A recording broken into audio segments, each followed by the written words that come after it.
শিশুদের জন্য তৈলাক্ত মাছ এবং ওমেগা-3 ফ্যাটি অ্যাসিড সমৃদ্ধ মাছ খাওয়ানো খুবই ভালো।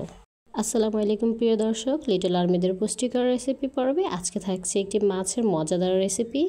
আমাদের যে সকল বাচ্চারা মাছ খেতে চায় না তাদের জন্য এই খাবারটি হবে একটি আদর্শ খাবার। তো চলুন রেসিপিটি শুরু করি। বড় মাছ বাচ্চাদের জন্য খুবই ভালো, তাই বড় মাছ হিসেবে এখানে আমি রুই মাছটি নিয়েছি। রুই মাছে আছে ভালো প্রোটিন বা আমিষ, যা বাচ্চাদের মাংসপেশি এবং হাড় গঠনের অন্যতম গুরুত্বপূর্ণ উপাদান। এখানে আমি মাছকে ছোট ছোট টুকরো করে নিয়েছি, আপনারা চাইলে রেগুলার সাইজেও নিতে পারেন।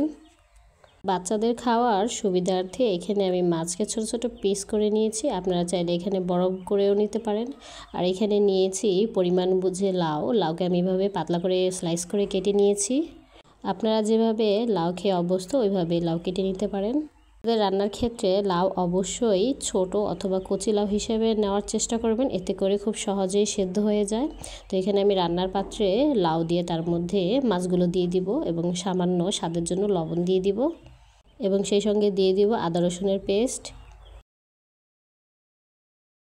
এবং আরও দিয়ে দিব একটি কাঁচামরিচের 4 ভাগের 1 ভাগ এবং কিছুটা পেঁয়াজ কুচি এবং আরও দিয়ে দিচ্ছি এখানে কিছুটা টমেটো কুচি, সেই সাথে দিয়ে দিচ্ছি হলুদ। মশলার ক্ষেত্রে আপনারা আপনাদের প্রয়োজন বুঝে কমিয়ে বাড়িয়ে নিয়ে নেবেন। তো এখানে নিয়েছি আমি রেগুলার অয়েল 1 চামচ দিয়েছি। মাছ এবং লাউ ভালোভাবে সেদ্ধ হওয়ার জন্য এখানে পরিমাণ মতো পানি দিয়ে দিব। আপনারা যতটুকু বাচ্চাদের জন্য রান্নার ক্ষেত্রে ঝোল রাখতে চান সেই ক্ষেত্রে পানির পরিমাণটি বাড়িয়ে অথবা কমিয়ে দিতে পারেন। তো এখানে আমি চামিচের সাহায্যে সবগুলো উপকরণ ভালোভাবে একসঙ্গে মিক্স করে নিয়েছি। বাচ্চাকে যদি প্রথমবার মাছ দিতে চান তবে এই রেসিপিটি অবশ্যই ফলো করুন, এতে করে এখানে অনেক কম মশলায় কীভাবে মাছ তৈরি করা যায় তা খুব সহজেই আপনারা জেনে নিতে পারেন। তো চলে এসেছি চুলায়, এখন মিডিয়াম টু লো আছে সম্পূর্ণ রান্নাটি আমি করে নিব। বাচ্চাদের রান্নার ক্ষেত্রে তাড়াহুড়ো না করে একটু সময় হাতে নিয়ে রান্না করার চেষ্টা করবেন, এতে করে সব মাছের এবং সবজির সম্পূর্ণ পুষ্টি বজায় থাকে এবং সেই সঙ্গে বাচ্চাদের বদহজমের সমস্যাও দূর হয়ে থাকে। এখানে আর কোনো কিছু করার প্রয়োজন নেই, এখানে লাউ সেদ্ধ হওয়া এবং মাছ রান্না পর্যন্ত রান্নাটি কমপ্লিট করে নেবেন। বাচ্চাকে কতটুকু ঝোল খাওয়াতে চান সেই অনুযায়ী বাচ্চার খাবারে ঝোল রাখতে পারেন। তো এই খাবারে একটু ঝোল রাখাই ভালো হয়। যে বাচ্চাদের কোষ্ঠকাঠিন্যর মতো সমস্যা আছে তাদেরকে এই রেসিপিটি অবশ্যই তৈরি করে দিন।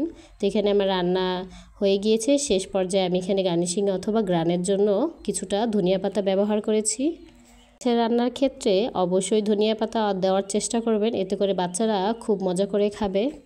দর্শক, তৈরি হয়ে গেল আমাদের ছোট্ট সোনামণিদের জন্য মাছ দিয়ে লাউয়ের তরকারি। এভাবে রান্না করে দিলে আপনার বাচ্চা অবশ্যই পেট ভরে ভাত খাবে, সেই সঙ্গে পেয়ে যাবে বড় মাছের অনেকগুলো পুষ্টি।